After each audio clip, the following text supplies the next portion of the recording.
A very good morning to everyone. Today we have a demo on radius bone. This bone is the bone which is present in the forearm region, and we have to know about the basic thing where it is present in the forearm. So this is the forearm, and we have the thumb finger, so it is present towards the thumb finger.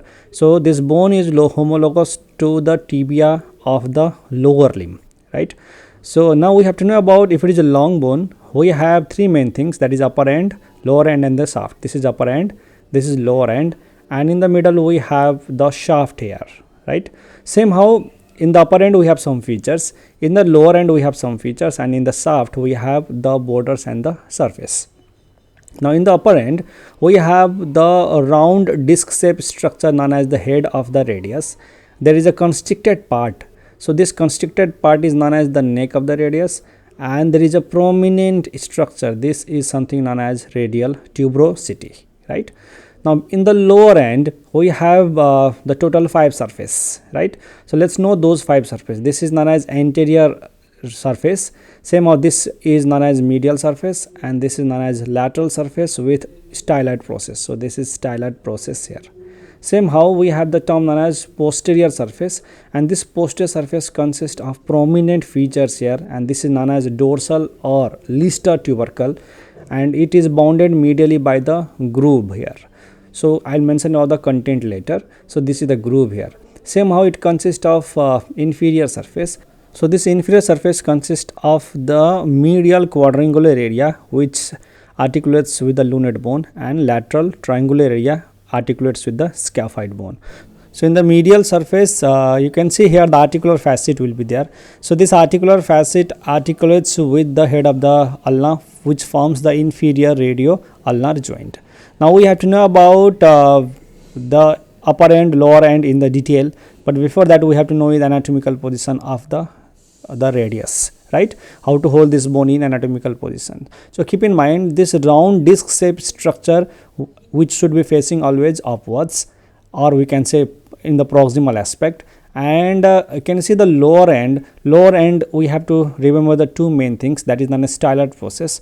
This styloid process should be always facing laterally, and the facet you can see here which forms inferior radio ulnar joint should be facing medially, and this tubercle known as Lister tubercle should be always facing posteriorly. So these are the main thing what we have to know. And the shaft here, so laterally it should be convex laterally. Now you can see that if it is the shaft is facing laterally, or the convexity is facing laterally, and we have the styloid process. So this is styloid process which I am showing you is facing laterally, and the Lister tubercle is facing backwards, and this articular facet is facing medially, and which indicates that this is the bone of the left side of the forearm. And you can include here the sharp interosseous border which is facing always medially. And this is how we can hold the radius in anatomical position. So now let's know about each and everything in detail. This round disc shaped structure is known as the head of the radius, and this head of the radius above, or it consists of superior surface, and which articulates with the capitulum of the humerus bone, and which will be forming the elbow joint. Same how the head of the radius, that is 1/3 part, comes and articulates with the radial notch which is present in the ulna. So this is ulna which consists of radial notch and forms the superior radio ulnar joint. And this the head of radius is covered with the help of the ligament, that is known as annular ligament, which comes and attached to the anterior and posterior margin of the radial notch here. This is how the annular ligament is attached to the anterior and posterior margin of the radial notch, right? Same how we have to know about the constricted part, that is known as the neck. So this is the neck of the radius where the brachial artery divides into radial artery and ulnar artery, right? Same how just below the neck we have radial tuberosity which consists of 2 parts. So we have the anterior surface part and the posterior rough part here, which is a part of radial tuberosity. So these are 3 main features: the head part, the neck part, and the radial tuberosity. Same how we have the lower end. So lower end, you can see this is the anterior surface of the lower end which is having the margin over here. So this margin gives attachment to the palmar radiocarpal ligament here. So this is about the anterior surface of lower end of the radius. Same how laterally you can see this is known as styloid process, which is the most prominent features of the lower end which is present in lateral surface. This is known as the medial surface, which consists of articular facet, and this articulates with the head of the ulnar bone and forms the inferior radio-ulnar joint. Near the margin here, the inferior margin of this articular facet, the articular disc is attached here near the margin. Same how we have the posterior surface. In the posterior surface, this tubercle is known as the Lister tubercle, which is bounded medially by the groove for the extensor pollicis longus tendon here. Now just lateral to this Lister tubercle, we have the tendon, that is ECR longus and ECR brevis will pass, right? So this is about the posterior surface of the radius. Now in the inferior surface, we have the lateral triangular area which articulates with the scaphoid bone, and medially we have the quadrangular area which articulates with the lunate bone. So these are the features which is present in upper end, lower end. Now we have to know about the shaft here. So this shaft consists of 3 borders and the 3 surface. Imagine that the shaft is triangular in structure. So if it is a triangular, we have the 3 borders and the 3 surface. So border will be anterior border, posterior border, and we have introosseous, which is also known as medial border, as well as 3 surface, that is anterior surface, we have the posterior surface, and we have the lateral surface. Let's know those surface and border here.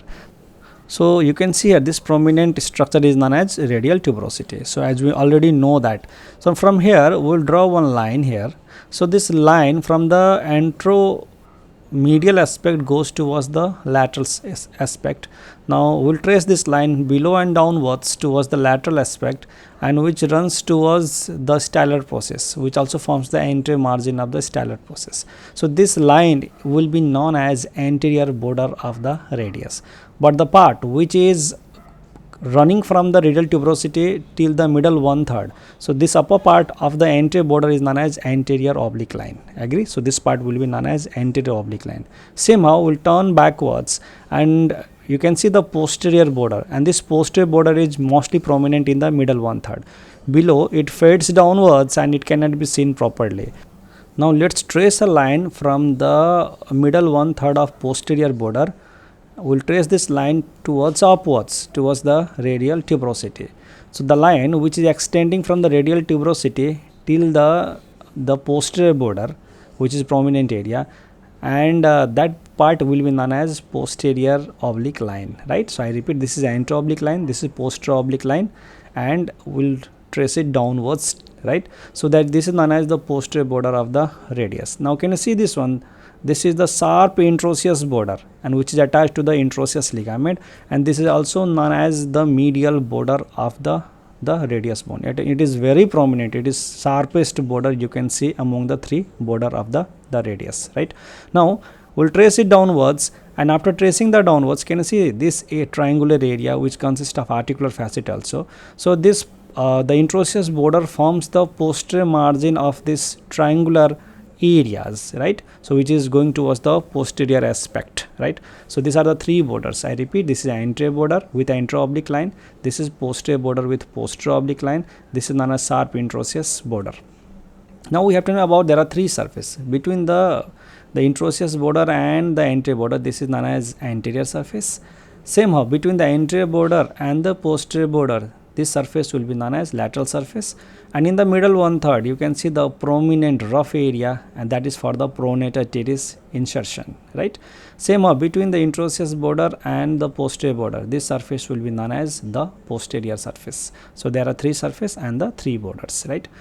Now can you see here this foramen is known as nutrient foramen. So the nutrient artery can pass, which is a branch of anterior introosseous artery, right?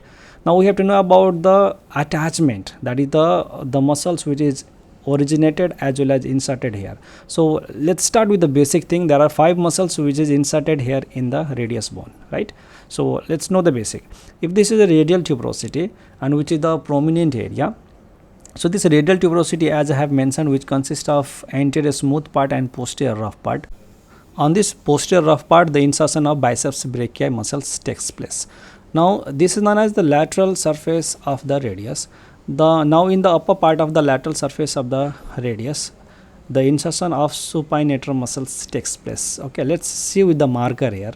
So I'll draw again. Here we have the insertion of the biceps brachii muscles, that is in the posterior rough part. Same how here the insertion of the supinator muscles which takes place in the upper part of the lateral surface of the radius. Same how, as I have mentioned, on the lateral surface in the middle 1/3 we have the rough impression. Here the insertion of pronator teres muscles takes place. So I have mentioned about three muscles: biceps brachii, supinator and pronator teres. Same how, this is the anterior surface, right? Lower part anterior surface, the insertion of the pronator quadratus muscles takes place. This is the fourth muscles I am mentioning here, pronator quadratus. Now on the lateral aspect of the styloid process, the insertion of brachioradialis muscles takes place. So first one, biceps brachii here. So biceps brachii. Second one, as I have mentioned about the muscles known as the supinator muscles. So here insertion of supinator. And third muscles, as I have mentioned, that is known as the insertion of pronator teres. Now fourth one, as I have mentioned, that is known as the pronator quadratus muscles here in the anterior surface of the lower part of the radius, and on the lateral surface of styloid process, brachioradialis. So these are the five muscles which is inserted here. Now we have to know the muscles which is getting originated from the radius bone, right? So as I have mentioned about anterior oblique line, right? So this line again I am drawing here, this is known as anterior oblique line. From this anterior oblique line, the flexor digitorum superficialis muscles is getting originated, right? Flexor digitorum superficialis. Now between the pronator quadratus and above flexor digitorum superficialis, in between that, in the anterior surface, middle 3/4 part, we can say the origin of the flexor pollicis longus muscles takes place. Here we have the origin of flexor pollicis longus muscles. Same how, on the posterior surface, we have the muscles which is getting originated. There are two muscles which is getting originated. Let's know those two muscles, right? In the upper part we have the origin of abductor pollicis longus, and here we have the extensor pollicis brevis muscles. Again I repeat, abductor pollicis longus, and here we have the extensor pollicis brevis muscles.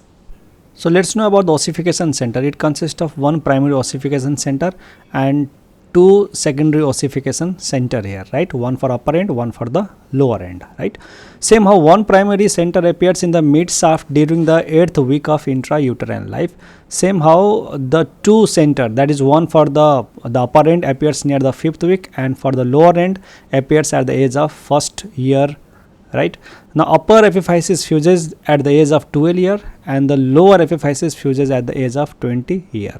So this is all about the ossification of the radius bone. Now we have to know about the clinical aspect of the radius bone, right? So there can be a fracture of the radius, right? So in the fracture there can be a let's know the clinical anatomy. There can be a fracture in the shaft of the radius, that is between the insertion of biceps brachii and pronator teres. So here the upper fragments is supinated by supinator and lower fragment is pronated by the pronator teres. Now there can be a fracture at the distal end of the radius, right? So we have to remember about the two main things, that is known as the Colles fractures and the Smith fractures. Now whenever the distal fragment is displaced backwards and upwards, right? So that is known as Diener fork deformity, also known as Colles fracture. When there is reverse of that one, that is known as the Smith fracture, right? So these are two main things. Same how, there is one more fracture that is present near the styloid process, right? And that fracture will be known as Chauffeur's fracture will be there, fractured near the styloid process, right? Same how, we have one more thing what we have to add here in the clinical anatomy, that is known as the Madelung's deformity. It is a congenital anomalies of radius which presents some clinical features, that is the anterior bowing of anterior end of the radius, that is due to abnormal growth of distal epiphysis which occurs nearly 10 to 14 year of age.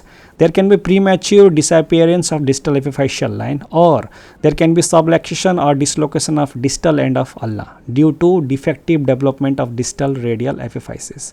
So this is all about the border surface, the features, the attachment and the clinical anatomy of the. Thank you.